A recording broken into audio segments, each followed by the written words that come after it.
예수님께서는 인간의 몸으로 이 땅 가운데 오셨습니다. 우리 잘 알다시피 그러면 하나님이심에도 불구하고 하늘의 거룩한 보좌를 버리고 이 땅 가운데 오셨죠. 그 이유는 죄인인 우리를 구원하기 위해서 우리와 같은 이 인간의 몸으로 이 땅 가운데 오신 것입니다. 로마서 8장 가운데 이것에 대해서 설명을 하죠. 율법이 육신으로 말미암아 연약하여 할 수 없는 그것을 하나님은 하시나니, 우리 인간에게 율법의 요구가 주어지지만 우리가 연약한 존재라 그것을 이룰 수 없는, 거룩할 수 없는 존재인데, 이 인간이 그 율법의 요구를 이루어줄 수 있도록 우리가 그 율법 안에 정죄함 받지 않는 존재로 만들어 주도록 하나님 하신 방법이 무엇인가 하면은 예수님을, 하나님이신 예수님이 인간의 몸으로 이 땅 가운데 보내셔서 우리의 죄를 그분께 감당시킨 것이었습니다. 그래서 그분은 인간과 같이 아기로 태어나서 성장하십니다. 그리고 겸손히 아버지의 때를 기다리시죠. 그리고 마침내 아버지께서 예비하신 때에 나아오십니다. 그렇게 그분의 공생애가 시작되죠. 천지가 창조된 때로부터 오랜 세월 동안 인간을 살피시고, 그리고 이 땅에 오셔서 인간의 몸으로 인간의 삶을 경험하신 그 예수님께서 공생애를 시작하시면서 그동안 너무나도 하고 싶었던 그 말씀을 선포하십니다. 하나님께서 그 예수님 이 땅 가운데 보내시는 것은 창세기 3장 15절부터 준비되어 있던 일인데, 장차 여자의 후손이 뱀의 후손의 머리를 부술 것이라 하셨던 그 하나님께서 그 메시아가 이 땅 가운데 오기를 우리보다 더욱더 고대하셨었고, 준비하신 일에 예수님이 과연 이 땅 가운데 태어나시고 인간의 몸으로 오셔서 공생애를 기다리시면서 정말 하고 싶으셨던 그 말씀을 선포하시는데, 그 첫 마디 말씀이 무엇인가 하면은 회개하라였습니다. 첫 인사말, 그것이 회개하라. 제가 들어본 첫 인사 중에 가장 부담되는 말이에요. 그렇지 않습니까? 여러분, 누가 여러분 처음 만났는데 보자마자 누군가가 자매님, 형제님 회개하세요, 굉장히 불편하죠. 그렇죠? 제 경험상 그런 말을 하면 대체적으로 많이 동공이 이렇게 흔들립니다. 네, 뭘 아나 이렇게 하면서 뭐라고 대답해야 되지? 이게 되게 애매한 거죠. 그러니까 기쁨으로 받을 수 없는 말이죠. 그렇죠? 그것에 대해서 막 되게 쿨한 척하면서 감사합니다 이렇게 할 수 없는 거잖아요. 굉장히 어려운 말이죠. 그런데 왜 주님께서는 이 땅 가운데 오셔서 그 하고 많은 말 중에 회개하라는 말을 먼저 하셨을까? 정말 하고 싶은 말씀 많으셨을 텐데, 그죠? 사랑한다라든지, 아니 내가 왔다 뭐라든지, 뭐 이런 식으로 뭐 할 수 있는 말이, 좋은 말이 많았을 텐데 왜 굳이 회개하라는 말씀을 하셨는가? 그 이유가 그 선포에 바로 이어서 전개됩니다. 회개하라, 천국이 가까이 왔느니라. 천국이 가까이 왔기 때문에 우리는 지금 회개해야 된다는 것입니다. 너희들 지금 뭐하냐라는 것이죠. 이제 하나님 나라가 임할 거야. 새로운 은혜의 시대가 도래할 거야. 그러니까 너희 지금 여기에 머물러 있지 말고 빨리 그에 맞게 깨끗하게 준비해야만 한다. 하나님 나라를 맞이할 준비를 해야만 한다. 그 나라를 누릴 준비를 해야만 한다.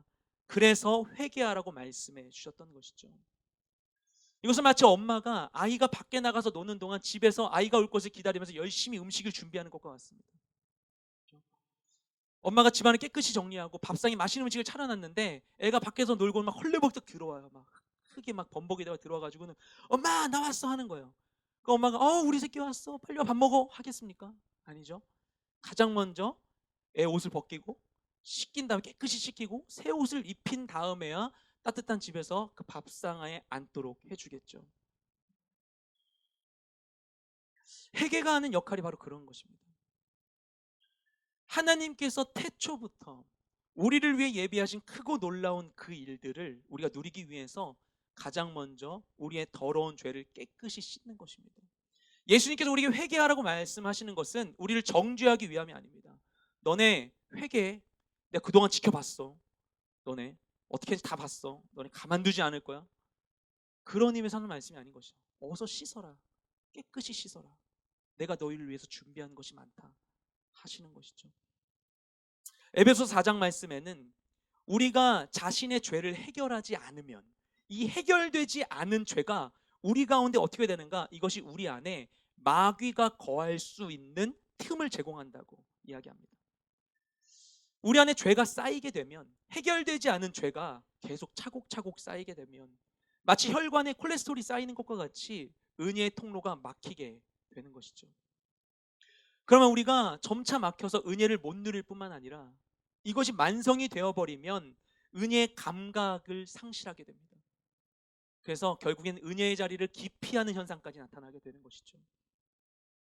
그래서 이처럼 쌓여져 있는 죄를 뚫어내는 것이 필요합니다. 그리고 그 역할을 하는 것이 바로 회개인 것이죠.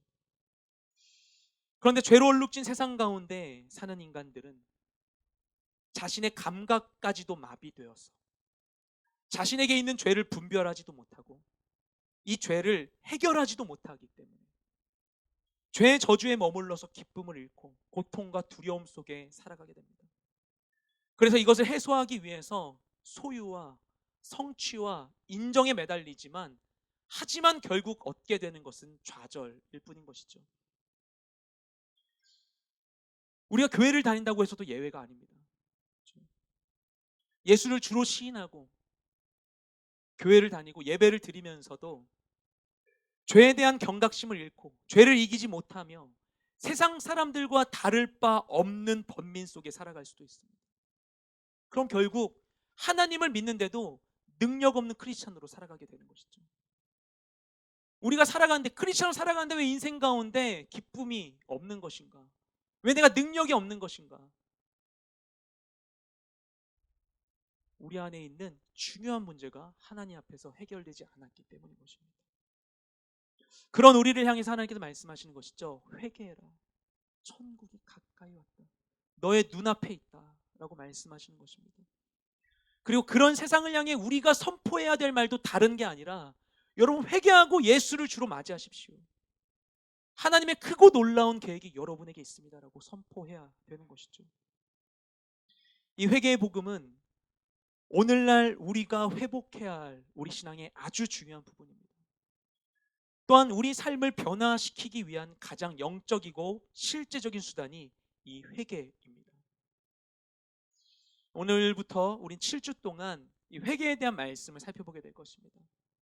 이 시간들을 통해서 우리가 그동안 놓치고 있었던 회개의 권세와 그 은혜를 깨닫고 죄의 장벽을 부수며 삶의 새로운 길을 개척하게 되길 소망합니다.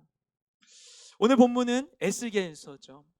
오늘 본문이 기록된 이 에스겔서는 남유다의 멸망 가운데 하나님께 사용하셨던 선지자 에스겔을 통해 하셨던 말씀입니다.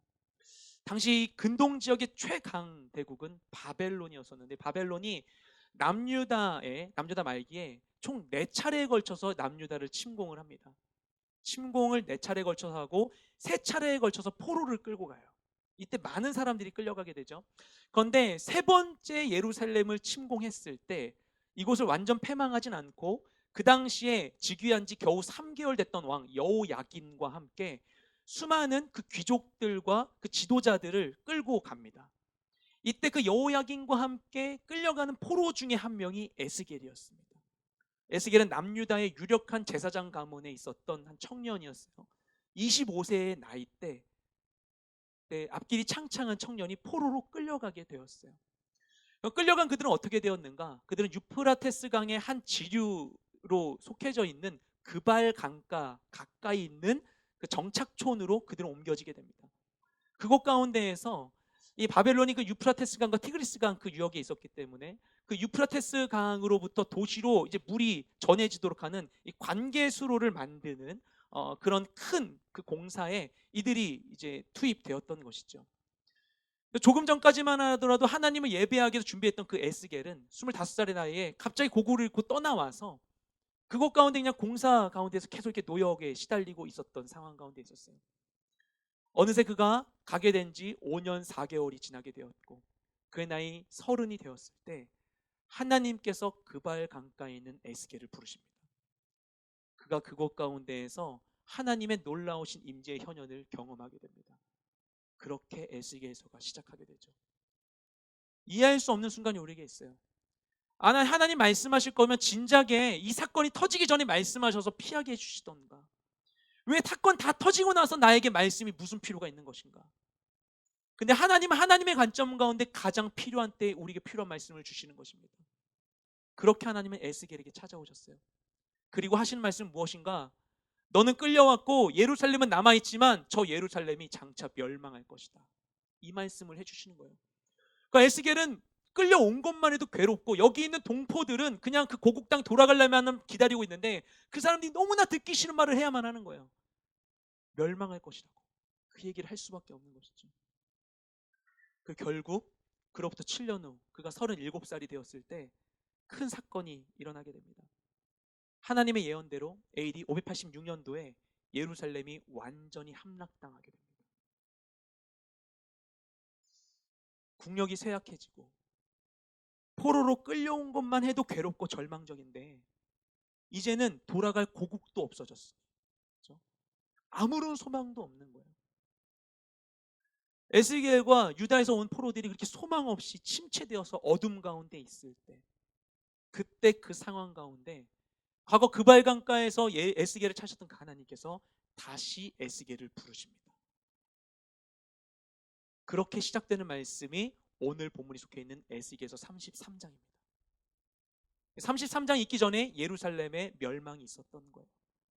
멸망 이후에 하나님이 찾아오셔서 다시 에스겔에 말씀하시는데, 이 유다가 멸망한 상황 속에서 에스겔을 부르신 하나님께서는 에스겔에게 새로운 임무를 부여하십니다. 우리 33장 7절 말씀을 같이 읽도록 하겠습니다. 시작. 족속을 위해 너를 파수꾼으로 삼았다. 그러니 너는 내가 하는 말을 듣고서 그들에게 내 경고를 들려주어라. 아멘. 하나님께서 에스겔을 파수꾼으로 삼았다고 말씀하십니다. 파수꾼으로 에스겔을 삼았다는 의미는 무엇인가? 파수꾼이 하는 일은 그것이죠. 성벽에 서서 적군이 오는지를 지켜보는 것입니다. 적군이 쳐들어올 때 성벽의 파수꾼이 깨어서 나팔을 불고 성 안에 있는 사람들이 알려줘서 이것에 대비할 수 있도록 해야 되는 것이죠. 그래서 파수꾼이 제대로 알려줬다면 일단 파수꾼은 자기 역할을 하는 것입니다. 그 다음에 맞닥뜨린 전쟁 가운데 지게 되는 것에 파수꾼은 아무런 분깃이 없는 것이죠. 책임이 없는 것이죠. 하지만 파수꾼이 제대로 알려주지 못해서 예상하지 못한 위기가 닥치게 된다면 그 책임은 파수꾼에게 있는 것입니다.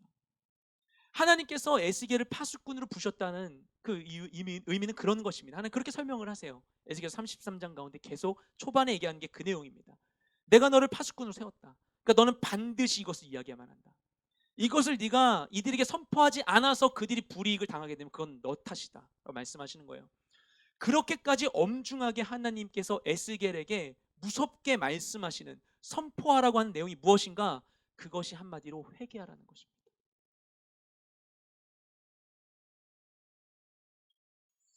회개하라. 그러면서 시작하는 말씀이 바로 오늘 본문인 에스겔서 33장 11절 말씀인 것이죠. 이러한 상황들, 에스겔이 닥쳐있는 모든 상황 가운데에서 우리는 중요한 세 가지 사실을 발견할 수 있습니다. 하나는 우리가 눈으로 보고 피부로 체감하는 우리의 실제적인 삶과 이 역사적인 사건에도 하나님의 뜻과 영적인 의미가 있다는 것입니다. 우리 인생 가운데 아무 이유 없이 일어나시는 일은 없다는 거예요. 하나님은 그 모든 일들에 대해서, 내가 이해할 수 없었던 과거의 모든 일들에 대해서도 우리에게 해주고 싶은 말씀이 너무나 많이 있는 거예요. 다른 하나는 무엇인가? 나라가 멸망하고 모든 소망이 사라진 것만 같은 그런 순간이 있을지라도 그때에도 하나님은 여전히 살아계시고 우리와 함께 하신다는 것입니다. 그뿐만 아니라 우리에게 말씀하신다라는 거예요. 마지막으로 그런 상황 속에서 우리 믿는 자들에게는 에스겔에게 부여된 것과 같은 그 파수꾼 같은 역할과 책임이 있다는 것입니다. 이렇게 에스겔을 통하여서 나라 잃은 백성들에게 회개의 메시지를 전하셨던 그 하나님, 그리고 예수님을 통해서 회개의 복음을 전파하셨던 그 하나님께서는 오늘날 우리의 삶 가운데도 함께 하시며 우리를 향한 하나님의 뜻을 알려주기를 원하십니다. 그래서 우리가 시대를 분별하고 나의 삶의 상황들을 분별하고 하나님의 뜻을 따라 부르심의 자리 가운데 나아오기를 원하시는 것이죠. 왜냐? 우리가 죄의 저주를 끊고 내 삶에서 또한 이 세상 가운데 있는 묶여있는 죄의 사슬을 끊고 이 땅 가운데 하나님의 나라를 경영하며 살게 되기를 하나님이 누구보다도 원하고 계시기 때문인 것입니다. 오늘 이 말씀을 통해서 나 자신을 향한 하나님의 마음을 깨닫는 우리 모두가 되시기를 소망합니다. 우리가 이렇게 살펴보기 원하는 하나님의 뜻은 무엇인가? 첫째로 하나님은 우리에게 생명을 주기를 원하십니다. 우리 오늘 본문을 다시 한번 읽도록 하겠습니다. 시작. 그러니 그들에게 말하여라. 내 삶을 두고 맹세한다. 나는 악인의 죽음보다는 오히려 그들이 자기 행동으로부터 떠나는 것을 기뻐한다. 돌이키라. 너희의 악한 행동으로부터 떠나라. 이스라엘 족속아, 너희가 왜 죽으려 하느냐? 주 여호와의 말이다. 아멘. 하나님께서 에스겔에게 이 말을 선포하라고 말씀하시는데 내가 지금 하는 말을 선포해라. 근데 재미있는 표현이 있죠. 맹세까지 하십니다. 내 삶을 두고 맹세한다. 하나님이 그렇게 말씀하세요. 그만큼 이 말씀이 진실하다는 거죠. 믿어달라. 네. 잘 들어. 이게 팩트야. 이러면서 하나님 말씀하시는 거예요. 그래서 하나님께서 우리가 오해하지 않도록 명확하게 인지하라고 말씀하신 내용은 무엇인가? 하나님은 악인이 죽는 것보다는 사는 것을 기뻐하신다는 사실입니다. 근데 이게 하나님이 그렇게 말할 정도로 이게 그들에게 이해가 안 가는 대목일 수 있죠. 그죠? 남유다는 이미 멸망했습니다. 하나님께서 계시는 그 도성 예루살렘은 이방인에 의해서 파괴되고 성전도 불타버리고 말았어요. 성전의 거룩한 기물들은 적들의 전리품이 되고 말았습니다. 그리고 하나님께서는 이 모든 일들이 그들의 잘못에서 비롯되었다고 말씀하셨죠. 그들은 하나님을 저버리고 사람의 힘과 이방신을 의지하는 영적 간음을 저질렀었고, 또한 자신들의 영적인 수준을 과신해서 자신들이 아무리 죄를 지어도 자기들에겐 별탈이 없을 것이라고 안일하게 생각하고 있었습니다. 그래서 결국 에스겔에서 나온 것과 같이 하나님의 임재가 예루살렘을 떠나게 되었고 그들에게 결국 멸망이 임하게 되었던 것이죠. 그런데 그런 일이 그들에게 있었음에도 불구하고 하나님 말씀하신 건 뭐냐? 그런 일이 너에게 있었지만 하지만 진실은 무엇인가 하면 나는 악인의 죽음보다 생명을 기뻐한다고 말씀하시는 것입니다. 이 말이 그들에게 이해되지 않을 수 있는 것이죠. 그리고 우리가 하나님에 대해서 흔히 갖는 오해도 이런 것입니다.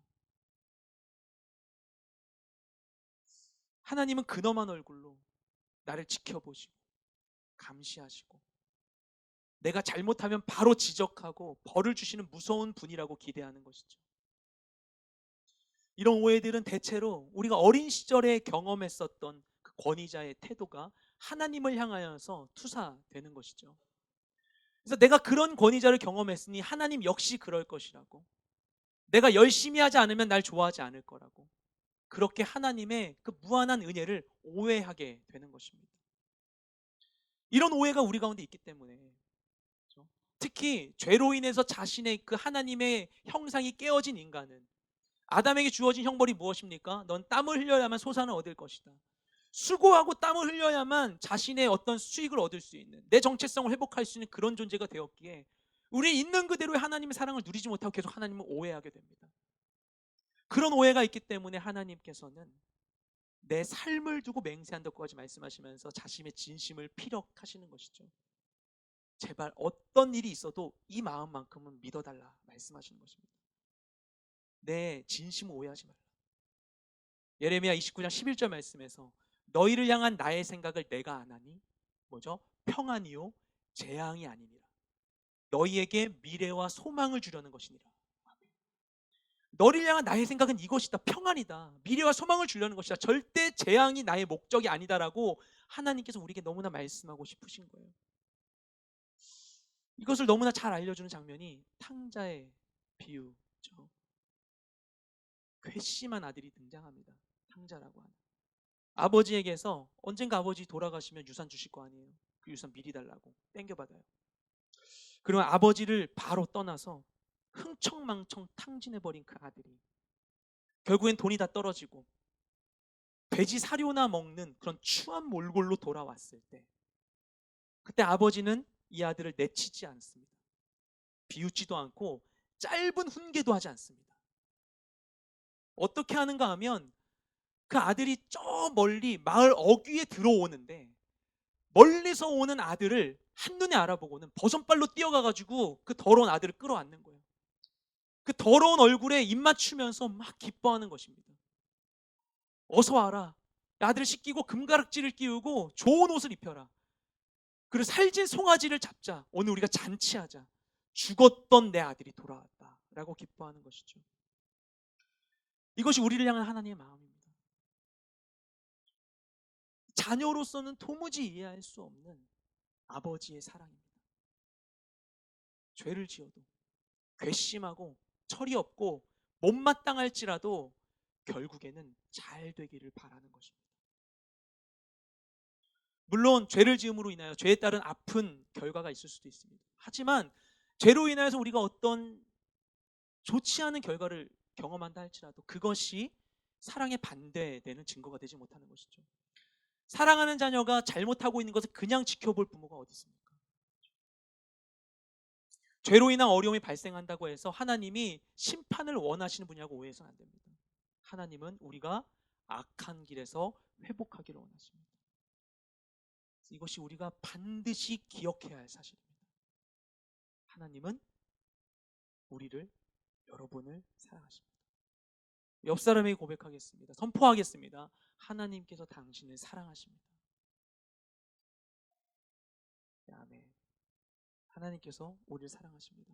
우리가 어떤 상황에 있건 우리가 무슨 일을 겪던지 간에 하나님 우리를 사랑하십니다. 그래서 바울이 로마서 8장에서 이렇게 선포하는 거죠. 우리 8장 38절 39절 말씀을 함께 읽도록 하겠습니다. 시작.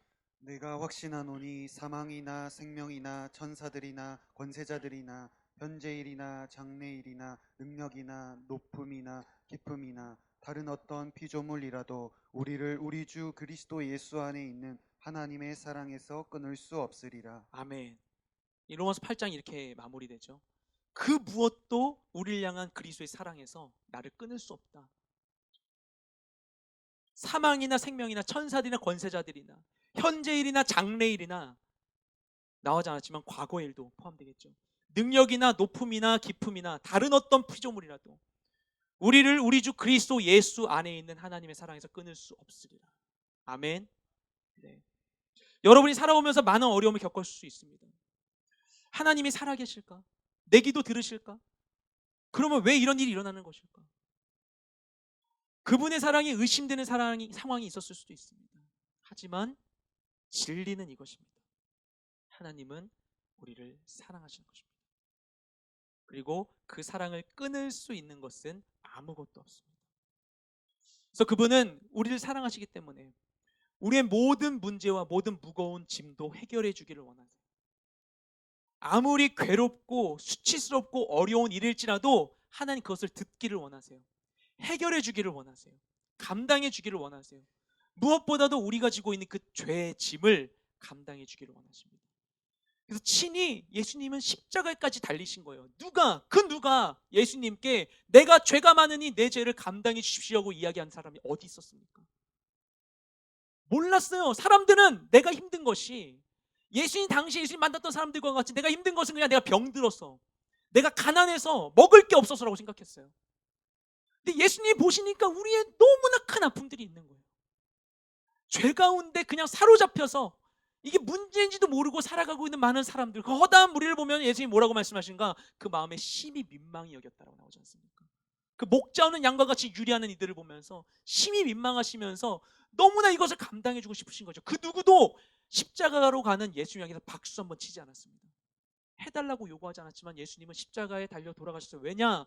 우리의 그 죄의 짐을 감당해주고 싶으셨기 때문에. 그래서 그 고통을 당하신 것이죠.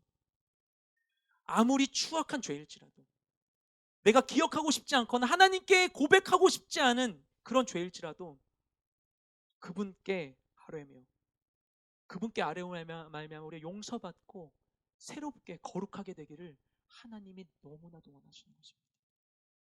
그분은 그걸 알고 싶어 하세요. 그걸 해결해 주고 싶어 하세요.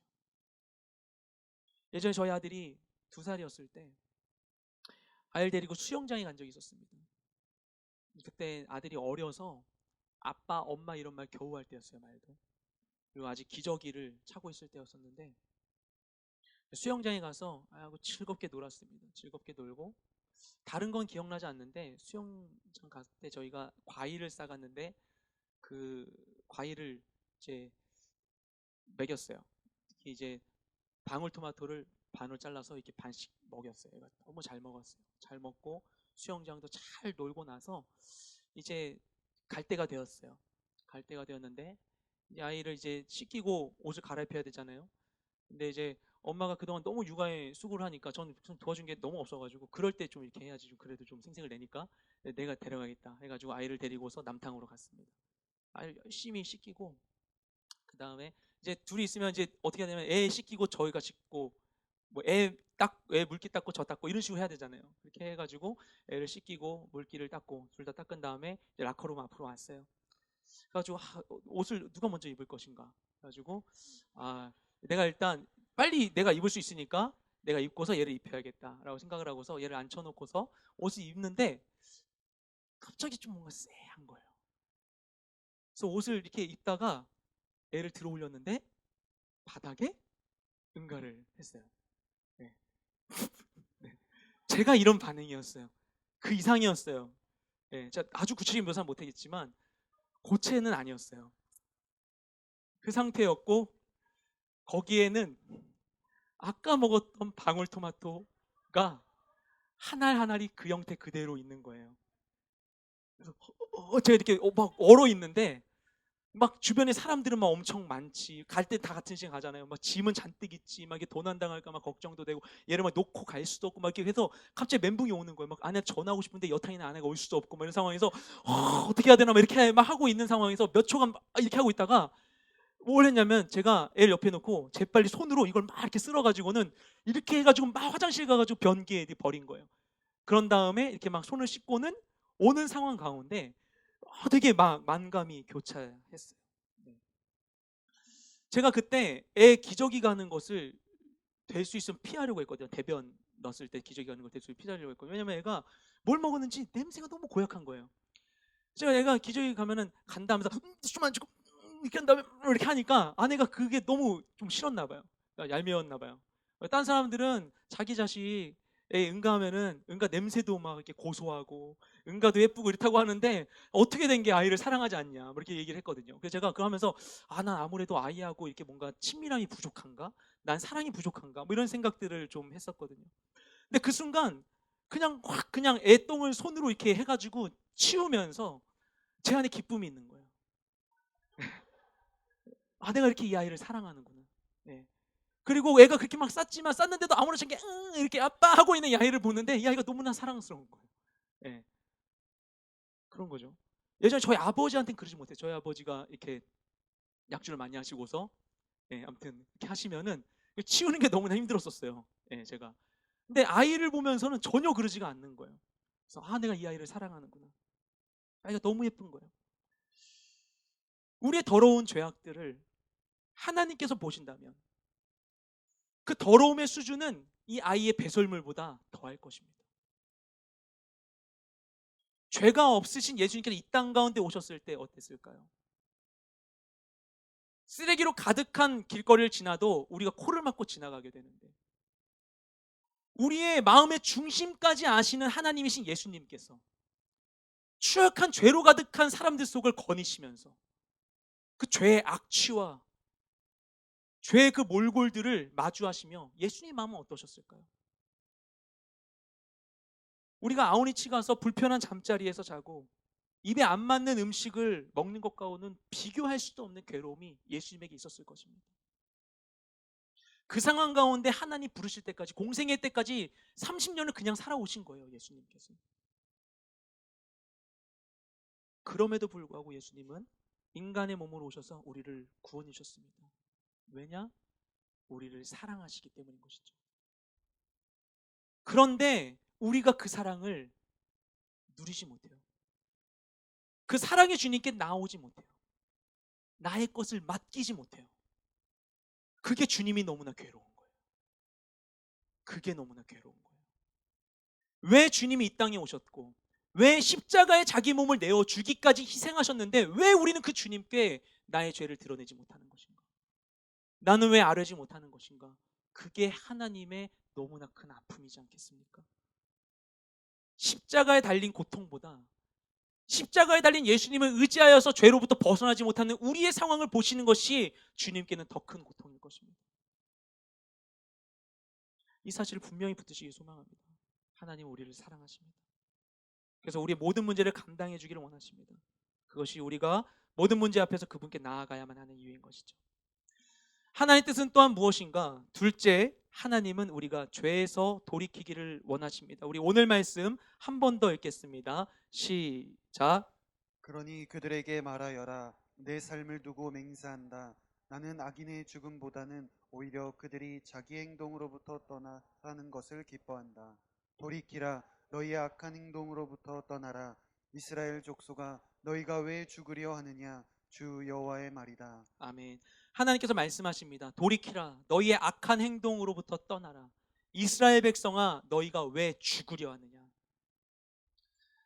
하나님 우리를 사랑하시기 때문에, 우리가 사망으로부터 회복되기를 바라시기 때문에 우리가 죄에서 돌이키기를 원하십니다. 바른 길이 어딘지도 모른 채 막 내달리고 있던 그 죄의 질주에서 멈추고 반대로 유턴하기를 원하시는 것이죠. 근데 문제는 무엇인가? 길이 잘못되었다는 것을 모르거나 알아도 유턴을 해야 되는지를 모르는 것입니다. 내가 죄인이라는 사실을 인지하지 못하거나 무엇이 과연 죄인지를 깨닫지 못하고 있는 것이죠. 저번에도 나눠드린 바 있었지만, 지난번 스페인 멜리아 아우니치를 가서 북아프리카 무슬림들에게 성경을 전달했는데, 하다 보면은 정말 많이 마주하게 되는 그들의 답변이 있어요. 뭐냐면은 I'm 무슬림 이러는 거예요. 무슬림 이렇게 얘기를 해요. 네, 엄청 열심히 해요. 누가 모르는 줄 아나? 무슬림 얘기를 해요. 근데 걔네가 무슬림 얘기하는 것은 되게 무섭게 무슬림 이렇게 얘기해요. 굉장히 불쾌하다는 식으로 얘기를 합니다. 그 말의 뜻은 나 무슬림이야. 그래, 이게 아니에요. 나 무슬림이야, 너는 크리스찬? 이게 아니고, 나는 무슬림이다 이 말 속에는 무엇이 숨어 있나 하면, 그 함이 되어 있는 의미는 나는 잘 살고 있다, 난 진짜다, 이 얘기를 하고 싶은 거예요. 나는 무슬림이다, 난 꾸란을 읽고 있고 하루 5번 기도하고 있고, 나는 나름의 내 기준에서 어떤 선행을 하고 있고, 그리고 나는 무함마드가 최후의 선지자라는 걸 믿는다. 나는 더러운 세속적인 너희 크리스찬과 같지 않다. 나는 무슬림이다. 이렇게 얘기하는 것이거든요. 그들의 말 속에서 그들의 구원관이 엿보이지 않습니까? 그들은 자기 스스로 나의 노력으로 구원받을 수 있다고 얘기하고 있는 거예요. 그 말에는 자신감이 있습니다. 하지만 그들은 정작 스스로의 진짜 죄의 문제는 해결하지 못합니다. 그들의 그 종교적인 열심은 오히려 그들의 내면의 죄악을 가려주는 우산의 역할을 할 뿐인 것이죠. 종교적 열심 가운데에서 나는 괜찮다, 마치 예수님 시대 바리새인과 같이 말하고 있는 것이죠. 그래서 정작 그들에게는 구원의 확신이 없습니다. 그러나 예수님께서는 우리에게 구원을 이루어 주셨죠. 스스로 구원에 이를 수 없는, 죽을 수밖에 없는 우리를 대신해서 예수님 십자가에 달려 주셨습니다. 그래서 그분을 믿기만 하면 구원을 이루어 주시는 것이죠. 그런데 그 구원을 얻기 위해서는 우리가 가장 먼저 해야 되는 것이 있습니다. 무엇인가 하면은 내가 죄인이라는 사실을 인정하는 것입니다. 그 사실 이게 어렵습니다. 아는 것 같은데도 잘 안 될 때가 많아요. 습관적으로 우리의 영적인 관성이 있어요. 나는 괜찮아라고 하고 싶은, 그 무슬림처럼 나는 괜찮아, 난 문제 없어, 잘 살고 싶어라고 하고 싶은 영적인 관성이 우리에게 있어요. 스스로 죄인이라고 인정하는 것을 세상의 관점에서 보면 이게 실패고 치욕이거든요. 내 삶이 망가진 것 같거든요. 답이 없는 것 같거든요. 그래서 세상은 어떻게 합니까? 이러한 흠을 감추기 위해서 노력하라고 부추깁니다. 그런데 예수님을 만나게 되면 반대의 현상이 일어나요. 내가 죄인이라는 사실을 감출 수가 없어요. 그리고 그분께 가까이 가면 갈수록, 그분께 가까이 가니까 난 더 괜찮아, 난 괜찮아 라고 자랑할 수 있으면 좋겠는데, 오히려 그분께 가까이 가면 갈수록 나의 죄인된 모습이 선명해지는 것입니다. 어둠에서 빛으로 나아가면 갈수록 빛 가운데 나의 삶이 선명하게 드러나게 되는 것이죠. 그래서 바울은 그 인생 후반부의 디모데 전서에서 보면 하나님을 자기가 믿었고 하나님 안에서 놀라운 사역들을 이루었음에도 불구하고 그가 후반부 가운데 자신을 일컬어 뭐라고 얘기하냐면 자신이 죄인 중에 괴수라고 이야기하죠. 하나님 섬기는 상황 가운데 내 죄인된 모습을 감출 수가 없는 거예요. 근데 중요한 게 뭐냐면 내가 스스로 이 죄에서 헤어나올 수 없는 이 죄인이라는 것을 인정할 때, 그때 구원자 되신 예수님께서 우리 안에 오십니다. 그리고 그분이 우리 안에 오실 때 모든 것은 완전해지는 것이죠. 이것이 바로 그리스도인이 누리는 놀라운 역설입니다. 자신이 죄인임을 인정함과 동시에 구원받았음을 기뻐하는 것입니다. 세상은 이런 일을 이룰 수 없어요. 세상은 열심히 우리가 죄인이라는 사실, 우리가 무언가 망가져 있고 우리 삶에 문제가 있다는 사실을 감추려고 합니다. 다 감춰버리고 망각 가운데 거짓된 기쁨을 누리게 해주는 것이죠. 진짜 문제는 해결해 주지 않고 해결되지 않는 고통을 평생 안고 살아가게 만드는 것이죠. 하지만 하나님께서는 우리가 죄인임을 드러내 주세요. 우리를 미워하시고 우리를 낮고 천하게 만들기 위해서가 아니라 우리가 어둠에서 빛 가운데 나오게 하기 원하시는 것이죠. 진짜 사망에서 생명으로 옮겨질 수 있도록 우리에게 그와 같이 하시는 것입니다. 그리고 말씀하십니다. 돌이키라. 너의 악한 행동에서 떠나라. 말씀하시는 것이죠. 그것만이 우리에게 진짜 자유를 줄 수 있습니다. 죄를 끊고 하나님께로 돌이키는 것이죠. 그러면 모든 것이 변화된다고 하나님께 말씀하시죠. 역대하 7장 14절 말씀을 함께 읽겠습니다. 시작. 내 이름으로 일컫는 내 백성이 그들의 악한 길에서 떠나 스스로 낮추고 기도하여 내 얼굴을 찾으면 내가 하늘에서 듣고 그들의 죄를 사하고 그들의 땅을 고칠지라. 아멘. 내 이름을 일컫는 내 백성이 그들의 악한 길에서 떠나 스스로 겸손히 기도하여 내 얼굴을 구하면 어떤 일이 일어나는가? 하늘에서 듣고 그 죄를 사하고 그 땅을 고칠 것이다. 우리 인생의 변화되는 키가 거기 있다는 것입니다. 악한 길에서 떠나 하나님의 얼굴을 구하는 것. 근데 그럴지라도 죄의 문제가 다 사라지지 않죠. 죄 유혹은 계속해서 우리를 찾아옵니다. 그로 인한 죄책감도 사라지지 않아요. 어떻게 해야 되는 것인가? 우리가 하나님을 만나고 우리가 큰 변화를 경험하는 이 회심의 사건은 인생 가운데 일회적인 사건으로 일어나게 되지만, 그 가운데 우리가 여전히 연약한 육체의 몸으로 살아가는 가운데 발생하는 그 죄의 상황들 가운데 해야 하는 그 회개는 우리 삶에 반복적으로 일어나게 됩니다. 우리가 반복적으로 하나님께 회개하고 또 회개할 때, 반복적인 회개 앞에서 하나님은 우리의 회개의 진정성을 의심하거나 우리를 정죄하지 않으시고 용서하고 용서하고 용서하고 끝까지 용서해 주십니다. 베드로가 내가 나에게 잘못한 사람 몇 번이나 용서해 줄까요? 7번 용서해 줄까요? 예수님께서 아니야, 7번뿐만 아니라 7번씩 70번이라도 용서해라. 490번 용서하라는 게 아니죠. 계속 용서하라는 것입니다. 그렇게 말씀하신 하나님이 말씀하실 수 있는 이유는 무엇인가? 하나님이 우리를 향해서 끝없이 용서해 줄 수 있는 준비가 되어 있기 때문인 것이죠. 그리고 반복적인 회개는 그냥 내가 회개를 기계적으로 반복할 뿐인가? 그렇지 않다는 것입니다. 이 회개는 우리에게 변화를 일으켜요. 그래서 유기성 목사님 저서를 보면 만약에 내가 회개해도 변화가 없다고 생각된다면 한번 그려보라는 거예요. 발을 정자를. 이 죄에 대해서 회개 한번 할 때마다 한 번씩 발을 정자 획을 거보라는 겁니다. 회개를 하고 하는 가운데 정말 내 안에 변화가 없게 되는 것입니다. 반복적인 회개는 점차적으로 내 안에 사단의 영역을 축소시킵니다. 우리 안에 해결되지 않는 죄가 사단이 거할 틈을 제공하고 죄가 죄를 낳아서 점점 사단의 영역이 확장되는 것이랑 반대로 회개는 계속해서 점점 우리 안에 하나님의 거룩한 영역을 확장시키는 것입니다. 중요한 것은 무엇인가 하면 여러분 안에 내 안에 거스르는 무언가가 떠오른다면 바로 회개하십시오. 작은 회개들이 우리 삶 가운데 하나님의 영역을 확장시키는 것입니다. 하나님께서는 하나님을 잊고 죄의 저주와 고통 속에 신음하는 자들에게 회개하라고 말씀하십니다.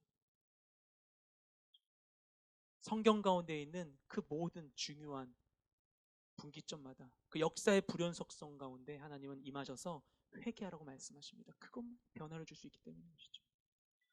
오늘 우리가 해결하지 못한 어떤 문제를 마주하고 있다면, 오늘 우리 시대가 해결하지 못한 어떤 문제를 마주하고 있다면 그 앞에서도 하나님 우리에게 말씀하신 것입니다. 회개하라. 회개하라. 천국이 가까이 왔다는 말씀하시는 것이죠. 여러분도 그런 경험이 있으시겠지만 어릴 때 아버지하고 목욕탕을 자주 갔어요. 목욕탕 가면 제가 중학교 때까지 아버지께서 제 때를 밀어주셨습니다. 목욕탕 가면 뜨거운 물에 몸을 담가서 때를 불리고 나오면 아버지가 떼수건을 드시고 팔에서부터 꼼꼼하게 몸에 때를 벗겨주시는 거예요. 근데 저희 아버지가 때를 밀면서 가장 먼저 하시는 게 있었어요. 그게 전 너무 싫었어요. 왜냐면은 때를 맨 처음 탁 밀자마자 보여주시면서 때 봐라, 얼마나 안 싫었으면 이 얘기를 하고서 때를 미시는 거예요. 제 아버지 좀 무서워가지고 그냥 아무리 소리 않고 있었는데 그 더러우면 하지 마시지. 왜 굳이 본인이 해주시나. 근데 아버지가 열심히 해주시는 거예요. 그렇게 때를 싫어하시는 청결하신 아버지께서 때가 많이 나오면 기뻐하세요. 네. 쌓여있는 이 때를 이렇게 꼼꼼히 하고서 되게 너무나 좀 부끄러운 얘기지만 부족할 때는 한 번 더 불리고 와서 끝까지 벗겨주시는 것이죠. 네. 그 더러운 때인데 벗겨준 아버지가 기뻐하시는 거예요. 하나님은 우리를 그런 자리로 인도하십니다. 주의 보혈로 우리의 때를 벗기고 우리 안에 있는 그 모든 죄의 습관들을 하나하나 벗겨내기를 원하시는 거예요. 정결하고 흠없는 하나님의 자녀로 거듭나도록 우리를 씻겨주기를 원하십니다. 그 주님의 마음을 따라 사망에서 생명으로, 헛된 기대에서 진정한 기쁨으로 돌이키기를 원한다면 우리가 잊지 않고 해야 될 것은 바로 회개입니다. 하나님께 날마다 합당한 회개의 제사를 올려드리는 우리 모두가 되시기를 주님의 이름으로 축복드립니다. 잠시 하나님께 찬양으로 나아가기 원합니다.